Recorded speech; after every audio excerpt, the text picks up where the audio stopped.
Yuk.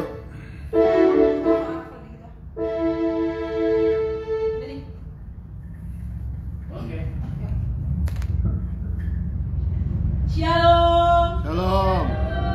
Shalom. Shalom. Kurang semangat ada 5.000 orang. Shalom. Shalom. Apa kabar hari ini? Luar biasa. Semangat ya. Kita akan mulai ibadah kita pada siang hari ini. Kita mau bersuka cita, kita mau menyembah Tuhan. Terima kasih Tuhan, terima kasih. Kami percaya bahwa kebaikan Tuhan atas hidup kami selalu ada buat kami. Tuhan masih kasih kepercayaan buat kami untuk kami kembali sama-sama berkumpul di rumah Yesus untuk meninggikan nama, untuk bersuka cita di dalam Tuhan. Terima kasih Tuhan, terima kasih. Kami percaya dan kami yakin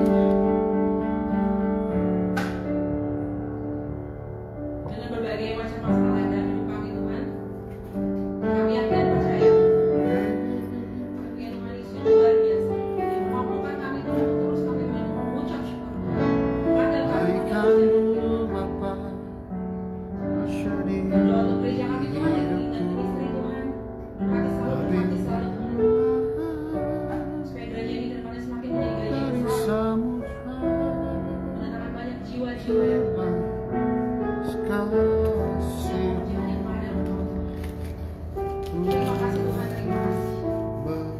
Kami siap memuji dan kami siap menyembah siang hari ini.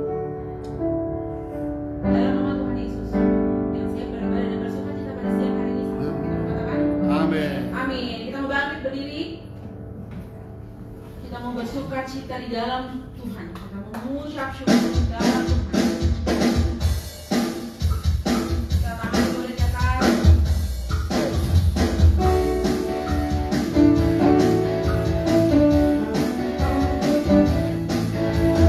Dalam Puji syukur hanya bagi Tuhan. Selama yang ada Tuhan. Kami mau bersorak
mempersiapkan hati kita untuk di dalam menyembah Tuhan dan menerima kebenaran firman Tuhan. Terima kasih. Terima kasih Tuhan. Kami mau yakin dan percaya Tuhan bahwa Kami akan selalu mengasihi. Apapun musibah dalam hidup kami, kami tetap mau mengasihi. Terima kasih. Kau baik Tuhan Biarlah firman-Mu yang selalu menguatkan hidup kami. selalu. Biarlah kami mau merenungkan Kasih arti Tuhan. firman-Mu. Terima kasih. Haleluya.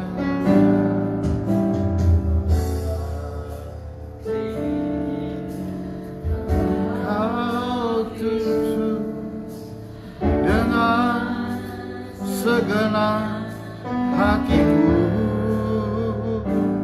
Aku mengasihi Engkau Yesus dengan segenap Jiwaku. Sama-sama katakan aku mengasihi. mengasihi Engkau Yesus dengan segenap. Amin.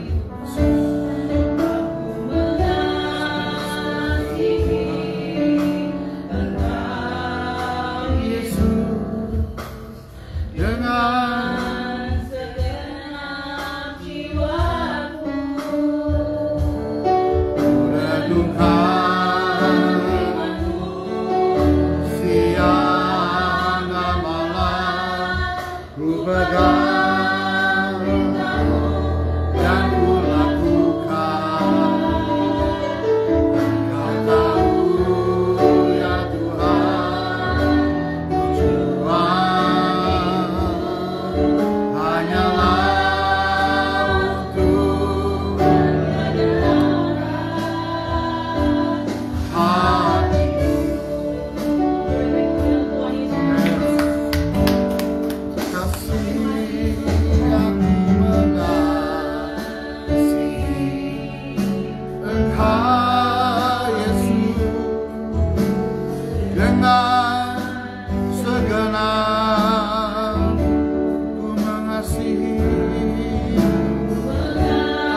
Tentang menemukan hatinya Tuhan. Pimpin kami dalam nama Tuhan Yesus Kristus. Sampai kita katakan amin. Sampai boleh Bapak Ibu semua sekalian hari ini. Shalom. Ada sukacita? Amin. Sampai berkat Tuhan. Amin. Yuk kita lanjutkan bahasa kita tentang menemukan hati Tuhan pada bagian ketiga hari ini. Kita buka dalam 1 Tawarikh 16 ayat ke-11 Bapak Ibu. Di layar 1 Tawarikh 16 ayat 11. Satu ayat kita baca hari ini, 1, 2, 3. 1 Tawarikh 16, 11 ada di layar. Oke, 1, 2, 3 yang keras, 1, 2, 3. Carilah Tuhan dan kekuatannya, carilah wajahnya selalu. Carilah Tuhan dan kekuatannya, carilah wajahnya selalu. Jadi kalau dari ayat ini kita bisa tafsir secara gamblang, jangan cari Tuhan kalau ada maunya aja. Karena kita mau carilah wajahnya selalu continue, selalu. Baik senang, baik tidak senang, baik suka, baik duka, baik kelimpahan, baik kekurangan, tetap cari wajah Tuhan. Bahkan kalimat ini bukan carilah Tuhan. Jadi kalau cari Tuhan, artinya kalau bukan hanya ketika Bapak Ibu, nih udah tengah bulan nih, tanggal 16-an. gajian sudah mulai menipis. Kita cari Tuhan sama-sama yuk. Kita bersepakat yuk kalau bulan depan mau Natalan, saudara. Kalau nggak sampai 2 bulan kita akan mengakhiri tahun ini, saudara. Ayo kita cari yuk. Karena tahun depan katanya dolar tambah melonjak, bahkan emas itu tambah lebih 3 juta, saudara. Udah tambah bingung, saudara. Yuk sama-sama cari Tuhan yuk. Berarti kalau kekurangan, kalau ada masalah baru cari Tuhan. Tapi Alkitab adalah carilah Tuhan dan kekuatannya, carilah wajah selalu, saudara. Bagi saya menemukan hatinya Tuhan bukan berarti kita secara harfiah melihat hati Tuhan. Dicari, di mana hati Tuhan? Seperti nyari buah telur, ya, ketika Paskah, Paskah Minggu, taruh di tengah-tengah, orang menurut bilang kusuk-kusuk, semak belukar, saudara ya, di ujung-ujung bawah pohon dicari, saudara. Tetapi mengerti si hati Tuhan itu bagian merupakan menemukan hati Tuhan, menemukan kerinduannya Tuhan apa sih sama kita, kehendaknya dan karakter Tuhan yang terdalam, saudara. Nah, kalau tadi usinya ku renungkan firman-Mu siang dan malam, ku pegang perintah-Mu dan ku lakukan. Seringkali orang cuma nyari Tuhan, percaya sama Tuhan, beriman sama Tuhan, tetapi tidak percaya kalau Tuhan itu ada. Minggu lalu kita doa sama-sama di sini sepakat ya. Ada seorang anak, Farel namanya, belum kenal Yesus, sudah. Ini jemaat yang kami layani di pos PI kita Solo. Ibunya belum Kristen, tapi senang ibadah, sudah. Hari Sabtu terlindas stroke kepalanya, dibawa ke ICU, harus dibelah kepala karena tidak perawatan yang cukup, dioper ke rumah sakit lebih besar, saudara ya. Ternyata hari Senin malam itu harus belah kepala. Alhasil kita kasih video call, di telepon sama-sama, kita suka dikirim sama-sama Bapak Ibu ya. Malam itu dibelah kepalanya. Lalu Selasa sore akhirnya sudah siuman, saudara. Matur nuwun, makasih om. Saya tanya sama kawan saya yang di Solo, umur dia berapa sih om? 16 tahun kemarin Senin om. Pas operasi kepala, dia ulang tahun 16 tahun. Saya bilang sama anak ini, itu karena Tuhan Yesus. Saya kesaksian Bapak Ibu, kalau video di TikTok, ribuan orang yang menonton, kalau di Facebook, ratus orang yang menonton Bapak Ibu, dan like, langsung kasih doa bagi mereka. Bagi saya, bagaimana isi hati Tuhan, bahwa Tuhan itu rindu bukan hanya pada orang-orang yang sudah mengenal Yesus yang mengalami Tuhan, tapi orang-orang yang belum mengenal Yesus Tuhan bisa mengalami Tuhan. Bapaknya sibuk dengan kegiatan ibadahnya, keagamaan setiap hari, pagi sore, pagi malam, Bapak. Ibunya sibuk bekerja, gak ada figur, role model, saudara. Tapi saya bilang sama teman saya ini, bisikin tentang anak yang hilang di Alkitab, bahwa Tuhan mencari anak-anak yang terhilang. Anak ini dalam keadaan mabok, saudara. Mulutnya bociu ya. Alkohol campuran, saudara. Terus ada juga bawa selang, sedotan atau apa? Sabu-sabu. Orang tuanya sibuk dengan keagamaannya, ibunya sibuk dengan kegiatan pekerjaannya, tapi anak terlantar, saudara. Tapi Tuhan tolong, coba bayangkan kalau anak ini mati, belum kenal Tuhan, dan begini Bapak Ibu, kecewa orang tua bagaimana? Tapi saya bilang pada orang tua ini, ibu janji mau baptis sama salah satu teman kita. Jadi Tuhan nggak mau itu, Tuhan mau ibu baptis sama anak ini. Bayar dasar. Sudah. Ini berbicara tentang hubungan yang intim dan pribadi dengan Tuhan. Bukan sekedar mengatakan tentang Tuhan, tapi harus mengalami dan mengenal siapa Tuhan sesungguhnya. Berkali-kali saya bilang bahwa yuk kita bukan hanya beribadah, tapi sudahkah engkau dan aku mengalami Tuhan setiap hari? Di grup setiap hari saya coba, saya bangun jam 4 pagi, karena seminggu lalu ini saya menemani Fanny sekolah. Karena Papa Evan beli kakeknya ke saudaranya. Setiap kali nemenin Fanny sekolah, saya merenungkan, kalau saya buat ayat, kalau saya kirim ke grup. Itu pun saya alami. Ternyata confirm dengan dokter Vini kemarin. Loh, kok Pak sama bahasanya? Konfirmasi ya dok ya. Kenapa? Karena Tuhan bisa bicara dari segala suatu media yang ada. Supaya apa? Memperteguh iman kita. Kisah tentang Petrus berjadi akhir harus mengalami Tuhan dulu. Dia keluar dari komunitasnya, out of the box. Dia bisa mengalami Tuhan, saudara. Jadi saya ingin berbantu hari ini Bapak Ibu ya, di menjelang akhir November, akhir Desember, akhir tahun ini. Kita semua harus mengalami dan mengenal Tuhan sesungguhnya. Amin. Yang pertama, apa sih, bagaimana sih menengah hati Tuhan? Yang saya pelajari, pertama, menengah hati Tuhan berarti mengerti kehendak